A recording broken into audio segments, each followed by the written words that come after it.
guys, I'm Adam Wilbourn from WhatCulture. He's Andy Murray from WhatCulture, and we are here to give you our predictions for night one of WrestleMania 40. Andy, I cannot wait for this weekend, but what are we kicking night one off with? We're kicking this thing off in Wikipedia entry order. Very scientific method to break these cards down. On night one, with the first match on our lineup here, it is Dragon Lee and Rey Mysterio of the LWO against Dominic Mysterio and Santos Escobar in a match that, on paper at least, is basically taking the Rey versus Dom all-time stupid, crazy BS fest. I loved it last year, and adding a couple of absolute super workers in Dragon Lee and Santos Escobar, but also a match that's been building for like the best part of a year, with various rotating cast members and changed allegiances and heel turns and call-ups and all of that fun stuff.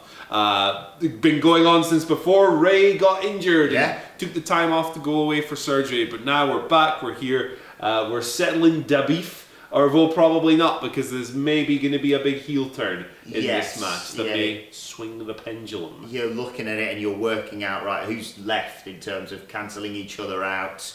Look, me and Havel have loved the build for this for, like you say, months on SmackDown. Santos and Rey being aligned, then Santos betraying Rey have to go away for injury, and how the LWO and Legado things have worked out. And I think Rey has kind of played himself, because... You've got the Dominic and Rey thing, as you said, that you can already build on from last year's excellent match. You've added two of the best NXT call-ups in recent memory in Dragon Lee and Santos Escobar. And you can sort of play this out in terms of, okay, so you've got those four guys in the ring. You've got Zelina Vega and Elektra Lopez cancelling each other out with that. You've got the tag teams of Angel and Humberto versus the brilliant Joaquin Wilde, who's probably going to do some insane spot during all this, and Cruz del Toro as well. And that leaves one person, Carlito, who kind of justifiably probably feels a bit annoyed missing out on this match. He's fought Rey's battles when he wasn't there, and then at the last second, Rey went, I've got a partner, and it's not you, Carlito, despite the fact you stood next to me, it's Dragon Lee. I think Carlito is going to cost Rey this match. I think heel Carlito is the best Carlito, and some apples need to be spit in the face of people who don't want to be cool. So that's the way I see this one finishing. I think you're dead right. My prediction mirrors yours to a T, pretty much. Carlito's WWE return, after the excitement, obviously, of Backlash, which was awesome, fun. Maybe not living up to the expectations of many, particularly the ruthless aggression freaks out there. I know you're out there. Wrestling's for the freaks anyway, it's all good. So a fresh coat of paint is definitely needed on this gentleman. I'm very much looking forward to this. I think it'll have just the right amount of stupidity and actually quality work as well, as Dominic Mysterio matches always do. Moving on to the next match of night one of WrestleMania, we have the 6-woman tag team match. It is... what a team that is. Bianca Belair, Jade Cargill and Naomi taking on the rest of Damage Control who aren't involved in the big title match. I'm talking, of course, of Asuka, Dakota Kai and Kairi Sane. I don't think the tag titles are on the line in this one. I don't think they are. It wouldn't be weird if they were. Because according to Cage Match and Wikipedia, they're not. And those two sources are never wrong. I suppose you could use this as a way to lead in, potentially, to a tag match. Because, well, by my booking... you're not booking this team, undefeated at WrestleMania, just returned, gonna be one of the biggest stars in WWE, to lose to a faction that's probably slowly gonna fall apart after WrestleMania. Yeah, you'd think so. This is quite clearly being set up as a bit of a showcase for Jade. Yes. WWE has been extremely careful with their presentation of her, in that they've not really had her do a whole lot. She's been training in the background. She's also had a bunch of, as has been reported, personal things going on with her mother passing away, which is obviously just a horrendous thing for anyone to have to go through. Shout outs to them for kind of just putting this incredible super team together. The angle, it was so simple. It was right out of the Triple H NXT playbook. It's let's just have a bunch of people stand together and they'll be cool and they'll look awesome.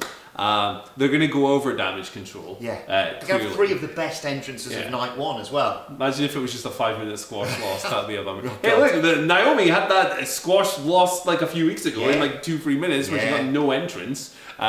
But yeah, it's a pretty cut and dry babyface victory for me in this situation. Yeah, it feels like they're all probably going to hit a finish at the same time. They're just going to run through Damage Control, and that's the right call to make. Okay, after this we have the 6-pack ladder undisputed Raw SmackDown Tag Team Championship match between 1,000 different teams, all contesting for these belts, which are currently held by the Judge. I almost called them the Damage Control, the Judgment Day's Damian Priest and Finn Balor. They will be putting up these qualified teams of A-Town Down Under, Grayson Waller and Austin Theory, the Awesome Truth, shout outs to Michael Hamflett, DIY, the New Day, and the New Catch Republic. So we have 6 teams here, all vying for 2 championships. You wonder if this is an opportunity for them to split the belts off in different directions, as has been speculated quite heavily for the past few months.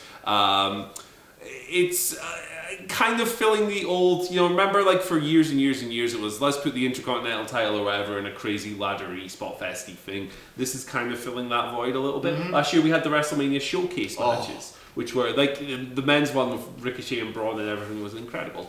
But yeah, it's probably a helpful way for them to split these belts up finally, and probably put a bit more discord in the ranks of the Judgment Day through another loss. Although Mr. Priest, you might as well forget about it, but he does have a briefcase that will hold him up after this as well. Yes, we've had multiple fantasy booking scenarios with this briefcase in recent weeks. Some of them are pretty interesting. Who have you got? Are we getting a straight up undisputed retention, or are we splitting up? No, I think WWE, you're right. I think WWE have tipped their hand a little bit, because Cole's definitely mentioned on commentary, and I think it's been echoed by the likes of Corey Graves. This match will continue until both sets of belts have been retrieved, and I think that's what we're going to get as a way to split these belts up again and put them on separate brands. My picks are DIY and the Awesome Truth. Interesting. Because I just feel like, it'll probably be DIY first, grabbing one set of belts, and I don't know, maybe being tipped off the ladder and going, oh, well, still got some belts. An Awesome Truth, it feels like they've built towards Truth finally taking the belts off Judgment Day for months again, and I'm not suggesting that Awesome Truth need to hold these belts for a long time. Arguably, I'd have them switch hands pretty quickly after this, but the feel-good victory, and people have moaned about, oh, look at the status of the tag team titles.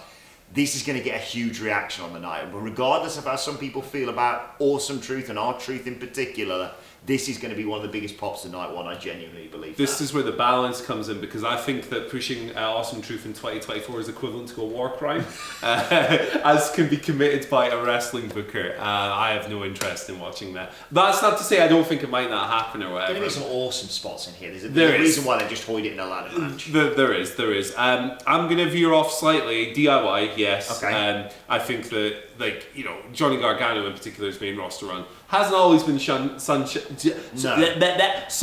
and rainbows, but Triple H obviously loves these blokes, and he's going to do something cool with them. And I'm going to go with A-Town Down Under for the other team. There was a weird report, was it last week, where Dave Meltzer had seen like a rundown that had Pretty Deadly in that spot, which obviously is not, unless they swerve us on SmackDown or something, which would be weird. But like they're just like heel goobers, and like WWE clearly likes both of these guys. I think that they could do some fun stuff. And I'm not the biggest Austin Theory fan in the world. Yeah, I can see that, but I do like that as a choice as well.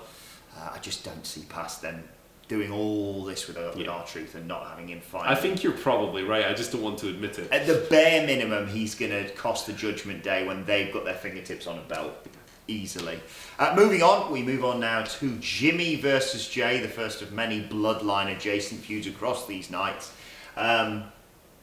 Jey Uso's really, I'm so excited to be in the crowd to do the Jey Uso main event, Jey Uso entrance. And I thought this was a fairly open and shut case. Yeah. And then you and I have been chatting about this, and we may not see eye to eye on this one. I'm going Jey Uso. I think that they're going to try and get multiple matches out of this. Okay. And for that reason, I'm going to go Jimmy via some kind of nefarious means. I know you don't often see that in bloodline adjacent matches, but I think they're going to go for the fresh new direction. No, like fannying around the side. Tama Tonga has pretty much signed with WWE or whatever, right? And although like a bunch of people have pointed out that Tama Tonga's from a different place, their family members have said, no, we consider him family and everything else. This would be a really cool place to debut him if you're going to do so straight on the main roster. aligned with Jimmy to cost Jey the match, get some heat, all of that stuff.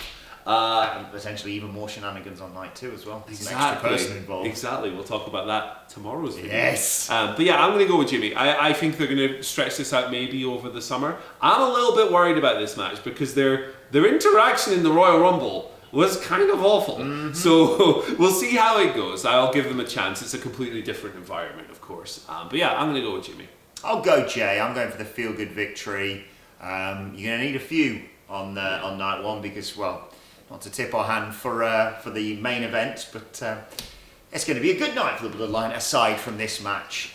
So I'm going to go Jey here, comprehensively defeating Jimmy, showcasing that in a fair fight one-on-one with a member of the Bloodline, there's only one victor really. Yeah. But I could easily see that Jimmy scenario playing out as well. Yeah, and it makes sense that then Jey would want to be like, you're not screwing over someone else on night 2. You little sausage. All right, speaking of matches that are happening at WrestleMania, yes. How about Sami Zayn challenging for the Intercontinental Championship against the Ultra Intercontinental Champion Gunther? This is, it's a hell of a goddamn match. Building for a while. A bunch of us, myself included, were hoping for a little Chad Gable in on this, but he has filled the role of the trainer, the mentor, the academy leader for Sami to build up to this. The Sami story is about his heart and his head and how like trusting too much of his heart has gotten him into trouble and gotten him into various unwinnable situations. And the idea is, can he overcome this dominant monster of an IC champion? Can he switch things up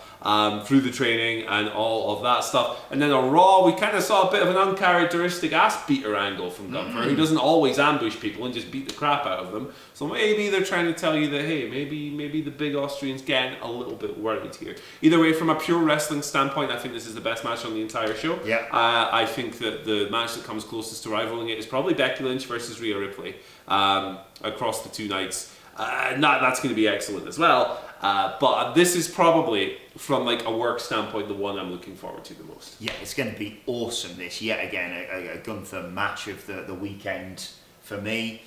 I'm conflicted on this one for a variety of different reasons. Number one, if Gunther retains, that means potentially Ilya Dragunov comes up from NXT, and that potentially means Tony D'Angelo. There's no time, so just already getting away off camera about me banging on about this. But Tony D'Angelo, fingers crossed, can become an NXT champion ahead of night 1. Nevertheless, there's also a bit of me that thinks you don't do all this stuff with Chad Gable and not have him cost Sami Zayn. I pitched to the Dudleys recently, Chad Gable not necessarily screwing Sami Zayn and, I don't know, kicking him in the balls when the ref's not looking or whatever, but throwing the towel in so Sami Zayn doesn't have to eat the loss. But bollocks, we've been to the Rocky steps today. I'm in a Rocky Balboa motivated mood. I'm going to go Sami Zayn, defies the odds, uses the power of Philadelphia to finally defeat Gunther, and then you've obviously got a ready-made opponent potentially for a new world champion down the road. I'm going to continue my theme of booking the most bummer WrestleMania of all time by picking another heel victory. I think you might be right. Using the exact scenario you've just laid out, I think the towel throwing is a perfect finish for this. Sami just absorbing chop after chop after chop, Chad Gable throwing in the towel, and then you have a really complex thing afterwards of, hey, you told me my heart wasn't enough and you've made that decision for me. I'm pissed at you. But it's like, at the same time, the guy's looking out for his well-being a little bit, so it creates a really interesting dynamic there as well. I think that's a great outcome. We have the big women's title match on night 1 being Becky Lynch challenging Rhea Ripley. Rhea Ripley has been unstoppable in the last 12 months, of course, and I really like what they've done with Becky Lynch. I think a lot of people thought, especially after the Trish stuff, which came good in the end, but was a bit iffy following last year's WrestleMania. I think they thought, because they've had wonderful interactions throughout the last year, what are they going to do in the interim? And I thought it was a genius move, not just for getting her away from everything and not just sort of muddying the waters of, well, why haven't they done this one already? But also beneficial to the likes of Tiffany Stratton having Becky Lynch go to NXT temporarily. But she's back, she won the Elimination Chamber, and I think she wins the world title here. I think Rhea's had, a really long run. I think the days of the Judgment Day are numbered, which is probably going to be beneficial for someone like Damian Priest, in my opinion. And I just can't see past Becky finally being the person to defeat the undefeatable Rhea Ripley in another barnstormer of a match on night one. As always, WWE appear to be booking night one to be far better than night two, potentially. Hey, let's see what they've got up their sleeve. I've enjoyed everything about this feud up until the MMA hour angle, which I thought was a bit silly. Yeah, that's fair. Especially with what had come before. Yeah, you're a real journalist, Ariel. An hour later, here we go. But yeah, no, like on WWE television, the stuff they've done on there has been immaculate. And really, the thing that the long Rhea Ripley reign has missed, even though she's become a big star on WWE TV and she's really over, is signature matches and rivalries. The reign really hasn't had that. That's not to say it hasn't had good ones, but you cannot run through this reign and go, yeah, that'll be considered a classic in 5 years. You know what I mean? Apart from obviously, Charlotte last year, where incredible match. And the Zelina one was great, but that was the location more. Circumstances, and even then, you're not going to put it up in the annals of the all-time. I never thought she was winning the title. 100%. So I think her reign has needed this match and this rivalry. I actually like that. They have quite transparently leaned into the stink-face house show stuff, like the interview Becky did where she seemed really despondent and stuff. Well, I have no doubt that her words there echo her true feelings, perhaps, on all of this. I definitely think that was played up to evoke a conversation online, because you've seen how fired up people have gotten about that. So yeah, like I really enjoy this stuff. I think Becky's been on one of the better runs of her career in the year or so leading up to this. And but listen. Here we go. Listen, Rhea Ripley's gonna win. Okay, that's my pick. I have people calling for refunds with all these heels winning on this, but for the reasons I said earlier, I think it would be a real shame if the Rhea run started and ended with its best two matches. I would like to see a few more signature rivalries. Sorry, I was just checking. I'm fairly certain I'm going to be booking a title change in every possible match. All right. Across both nights. But yeah, I can see that being I don't know, with the way that they've led into the Becky daughter. Hey, who knows? Maybe on the Raw after WrestleMania, Rhea Ripley comes out with the newest member of the Judgment Day, Becky's daughter. I don't know. Rude. Yeah. There you go. Why not? But never mind all that. Let's get to the main event. Yes. Night one, because the manner is strong, Sige. Yes. This really hurts, and it also doesn't work unless you've got big arms. So, I'm never doing that again. God. Here we go. The Rock is back, baby. He is the straw that stirs the drink for me in WWE. My goodness, has this man been incredible since the PowerPoint presentation thing all went down. From the lowest of lows. This is one of, I don't want to get too hyperbolic, but this is one of the best runs of his career, right? It's the greatest pivot in WWE history. Oh, 100%, because you know that if the previous administration, if the previous pencil holder were still writing the stories, The Rock would have been rejected. As he was with Cody before the PowerPoint and during the PowerPoint. And they would have just done it anyway, and it would have been a giant flop, and The Rock would have probably won, and then he'd have been Blue Tista for the rest of his career. Or however long he wanted to run for.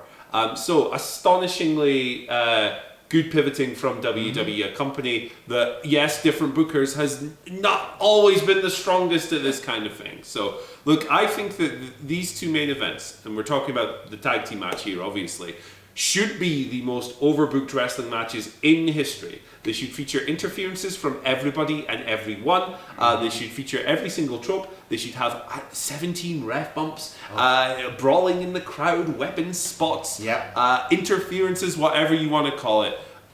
Name it, we can throw it down, it should happen. And the script should be 90 pages long. I want and need the chaos of a Bloodline Rules match. You don't put that out there and not do it right. Imagine if Cody just pinned The Rock. Cody pins The Rock. Oh, okay. Yeah, well, Seth pins Roman. That's dead. Yeah. So you knew that. But yeah, I'm picking the Bloodline boys. Yeah, I've seen people pitching Drew interfering in this match, and I'm intrigued to see what that would look like. But then there's a part of me that wants this match, as much as I agree with you, to have no interference. So tomorrow night here comes the BS. Yeah, obviously I'm going, the killers in the jungle have to win night 1. My allegiance shifts completely as we head towards night 2. But I genuinely can't decide whether, because it feels like you could just pin Seth. You could just pin Seth. He's probably dropping the title. He's had, a story of injuries or weaknesses for the last 6 months. I think there's more in either Roman or possibly even Rock pinning Cody of what? You could do Cody versus Rock. You could do that as well. After that angle felt like the hottest match in the universe. But you don't put Bloodline rules out there as a potential stipulation and give us a sneak peek from Raw on what that might actually. Peculiar noise coming from out the window. There. What a sneak peek as to what that might look like on the Raw before WrestleMania, and not do that. So yes, you have to have The Rock and Roman Reigns standing tall at the end of night 1. It justifies potential title changes across the board on night 2, which we will get to, as Andy mentioned, in due course. But I'm genuinely. I mean, The Rock could just come out and set his name on fire for me, but getting to see him come in and do that would just be incredible. And just add even more intrigue as we head towards night 2. But what are your predictions for night 1? Let us know in the comments section below and on X at WhatCulture WWE. Like, share, subscribe, and don't forget to join us tomorrow for our predictions for night 2 of WrestleMania. Will things still be as successful? The Bloodline? Find out tomorrow. In the interim, why not check out this video. It's the biggest up and down from every WrestleMania ever. It's good. You should watch it. You'll have a good time.